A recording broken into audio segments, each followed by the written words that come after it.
Welcome to On the Couch, a regular catch-up where we discuss some of the issues facing the marketing industry and hopefully provide some solutions.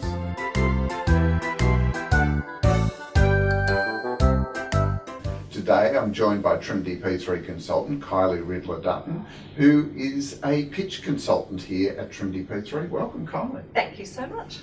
Look, your background means that you've got agency experience, so you've been in agencies pitching for business, and now for a number of years you've been working with us here at Trinity P3 running pitches. Yes. What is for you been the biggest difference between being on the agency side and now running a pitch?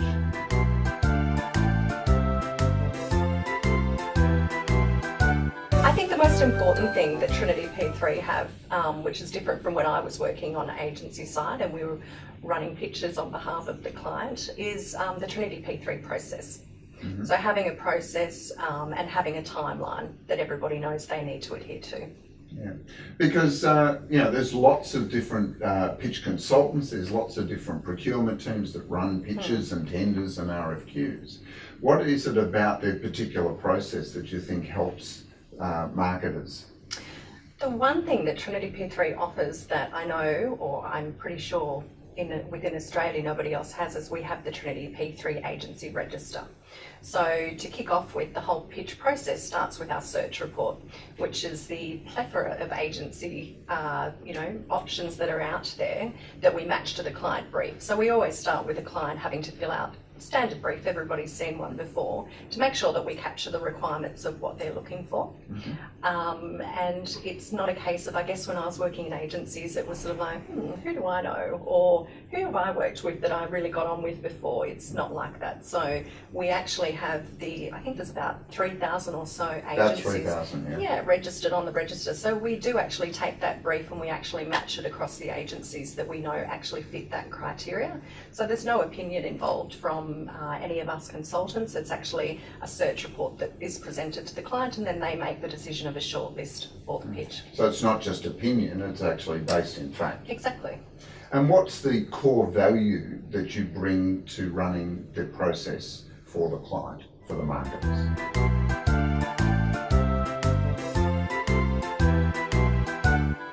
Well, making sure that I guess we don't add opinion, that we actually are there to advise where needed. But most of the advice that we're giving the client isn't on, the agency as such. It's actually on helping them write their brief, look at what are the requirements for the business as a whole, making sure that we work with procurement to make sure that we tick off any requirements that are needed there.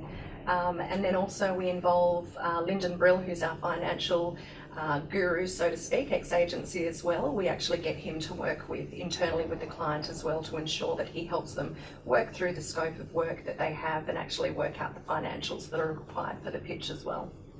It's more than just creative and media agencies, isn't it? You've actually been involved in all sorts of pitches. I have, so it has evolved a lot over it is 15 years. I guess I haven't been around, obviously you have for all of that time. However, we're actually seeing a lot of diversity in the pitches that we run, and I guess that's why Trinity P3 does have consultants that also specialise in these different areas. I guess coming from agency side, I have been exposed to a lot of different areas, so I've had the benefit of now working on not only creative agency pitches, we have PR pitches. Recently for one of our clients, we actually ran an e-marketing services pitch. Wow. So we can bring in technology consultants where needed, and media, obviously, with the changing landscape of media over the last 12 to 24 months, including all of the changes in technology, we can actually look at all of those different areas and run media pitches, creative agency, PR,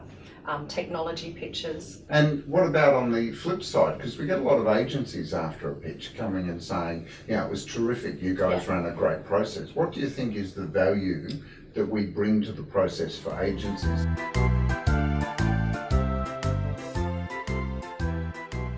One, we get to ask the tricky questions for them. They don't, there's questions that you never know, you're not comfortable perhaps asking a client, so we can actually help them work through any of those issues that they may be having.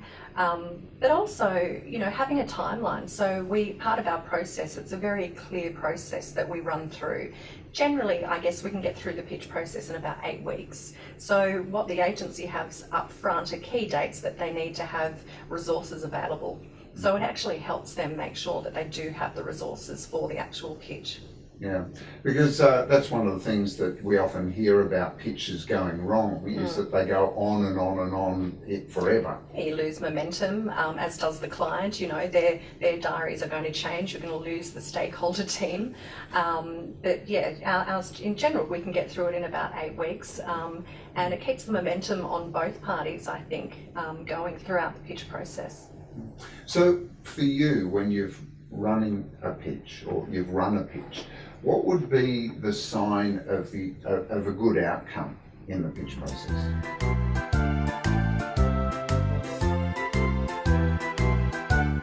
Look, it's always, I love getting to the end of the pitch when you have a really happy client and a happy agency. You know, for me, the value in running the pitch is ensuring that you've been through all of the hard conversations. You all know, it's almost like a prenup, I guess. You know up front what the requirements are and what the expectations are from both sides. So it's not just coming in like a supplier and saying to the client, yes, I can do X, Y, and Z. By going through our process, they both have a really good idea of how each party works, and that will actually work for both sides. So it's a collaborative relationship that we know will usually be successful. And when I see the excitement at the end of a pitch from both parties saying that they can't wait to get started working, that to me is the sign of a successful pitch. We've even had positive feedback from agencies that weren't successful as well. Why do you think that is? That surprises me, actually. Well, when I started, it wasn't what I thought. I thought that we would get more, testimonial from the client. But it's funny, most pitches that I've worked on, I usually get an email from most of the agencies involved to say that that was the best pitch process they've been through. And it is because we're very transparent with them up front. So we do give them the brief. We do give them an idea of budget. You know, nothing worse than an agency saying, yes, we'll pitch, and then they look at the budget at the end and say, actually, that's not really going to work for the resources levels that we've given the client. So yeah, we actually can work all of that out for them. So a marketer is sitting there watching this and they're thinking about taking their agency to pitch. What would you recommend as the main considerations that they should be?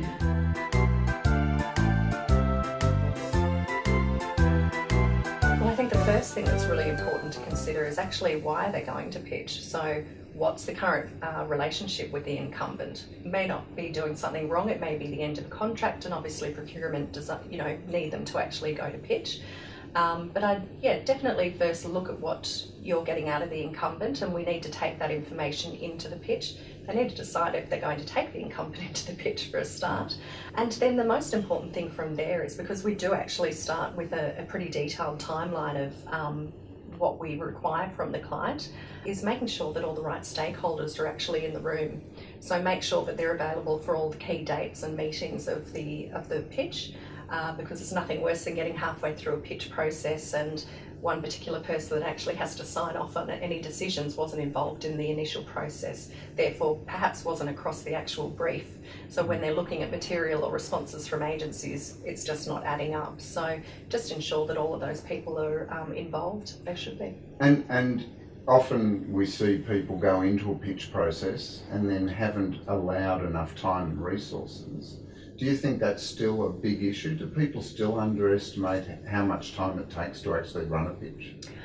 Look, I think most of the feedback we get is that the pitch process, they actually find it's a lot easier than they thought it was going to be. And I think that is because of the process that we do have. We have very clear, defined steps of what we require from the client and then what we do on their behalf. One of the great things that clients always say is, oh, thank God I don't have 100 agencies calling me about this pitch, you know. Yeah. We sort of stop that, so we actually help them get on with the day-to-day of their job, and they know from the process that we're about to run through what's going to be required at what stage of the pitch from them. Well, thanks Kylie, thanks for sharing your experiences and understanding of the pitch process. Fantastic, thank you. And thanks for joining us on The Couch. Make sure you subscribe to our YouTube channel and stay tuned for more On The Couch coming soon.